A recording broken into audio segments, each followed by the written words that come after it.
It's the return of Jeff Gordon. You probably won it under better circumstances with Dale Earnhardt Jr. suffering from concussion-like symptoms. But here we go as we get ready for DraftKings NASCAR for Indianapolis. And Jeff Gordon is just $8,800. He could be racing this race and the next.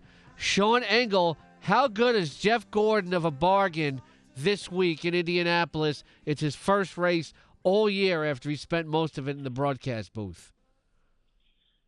Well, out of the many drivers that could have filled in for Junior this week, Jeff Gordon is one of the best picks for that role and also for fantasy lineups this week.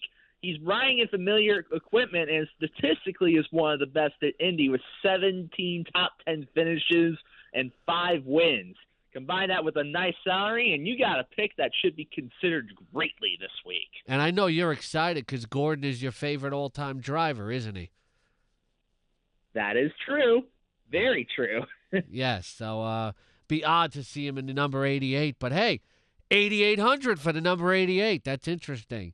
Are we going Hendrick this week, though? Like, maybe looking almost to like a Hendrick mini stack, I guess, if you will, because you can also go Jimmy Johnson at 9,700. This is a really good track for him. He's won a bunch of times at Indianapolis, but Jimmy doesn't have that much momentum as compared to some other drivers.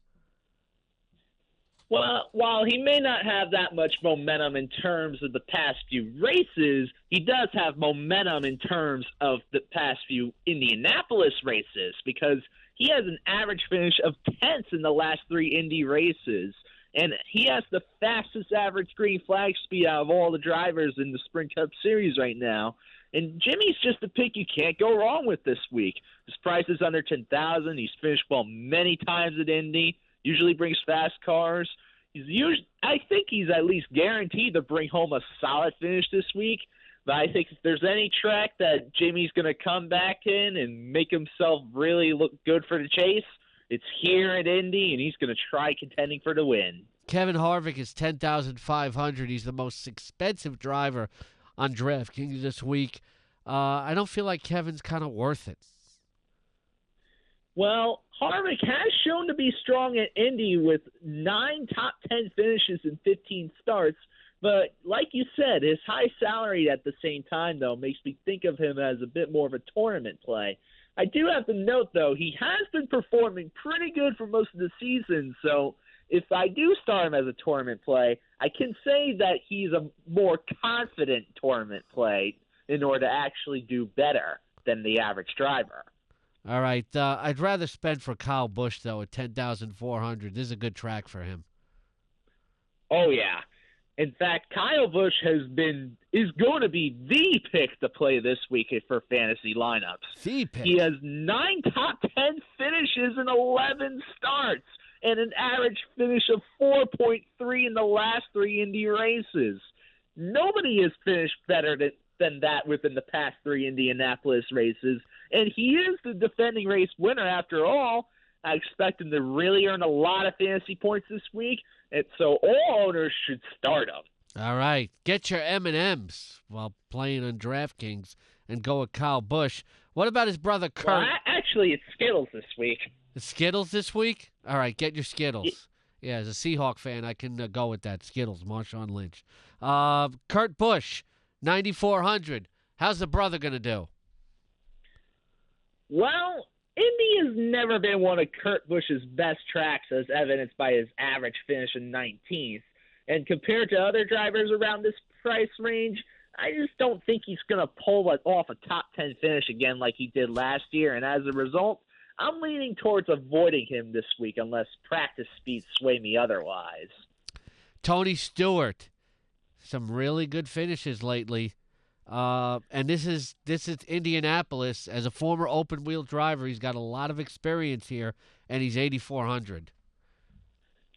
Yep. On top of that, he also has 11 top 10 finishes in 17 starts and 353 quality passes, which is the most in the series. And he's coming off a second-place finish from last week's race. I mean, Indy is a track where Stewart is highly successful before. I expect him to continue his recent momentum and actually be a solid sleeper pick for fantasy owners to start this week with his salary as low as it is. Well, maybe you want to spend a little bit more on Kyle Larson at 8,600, or you could go a little lower with Ryan Newman at 7,900. Oh, yeah, you can definitely go with either pick. Larson finished ninth and seventh in his only two Indy starts, and he has a driver rating of about 104, which is only slightly behind Jimmy Johnson. And his salary is pretty respectable this week, which makes me lean towards liking him. But again, you have to watch practice speeds before selling on Larson. As for Newman, he is a former winner and currently has 5 consecutive top 12 finishes at Indy. And I think he's the top bargain pick to play this week. Indy is just one of his best tracks statistically, and you can't go wrong with him. What about Greg Biffle at 7,300 and Paul Menard at 7,000?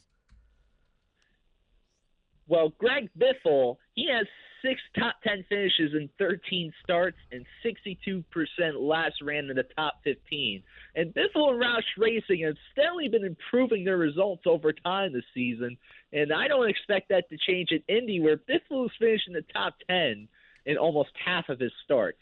I mean, again, you should watch his practice speeds and also where he qualifies before you can fully determine whether he's a good pick or not.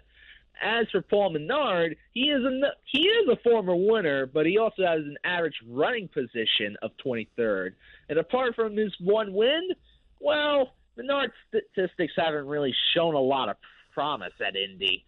Combine that with the fact that he's just simply not been running well for most of the season, you have a driver that should be avoided this week.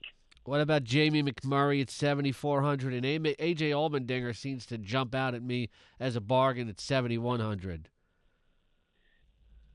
Well, out of these two, I like McMurray a little bit better because he is a former winner.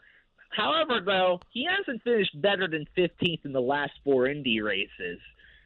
So McMurray hasn't really been that good at the track lately, which makes me a little bit cautious about using him. But he can be a decent if he ends up having some good practice speeds and he qualifies well. Again, that's a really important thing to look at this week, especially at a track like Indy. As for Allmendinger, he does have one top 10 finish, but he's not really seen too much success at Indy. But at least the thing I can say about Allmendinger is he's never failed to finish a race there. If you're looking for someone who wants to finish, Allmendinger might be the pick for you. All right, real quick, Danica Patrick at 6,300 and Chris Buescher at 51. Very fast. Well, Danica has never finished better than 27th and has the potential to do decently, but her past stats have not been so positive, so tournament play. And Chris Buescher, cheap value, but never raced at Indy, so literally you're taking your chances on that. You never know how he's going to do. All right, also keep an eye on Brad Keselowski at 9,400 and Matt Kenseth at 9,600. Real quick, Sean, you are not afraid to admit that you play Pokemon Go. Do you think there will be any Pokemon at the Indianapolis Motor Speedway that people can find this week?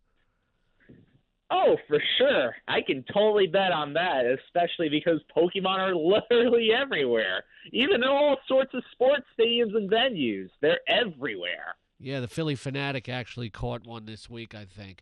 All right, Sean Engel. Follow him at SeanMan247 on Twitter, and more great analysis for DraftKings on DailyRoto.com this weekend.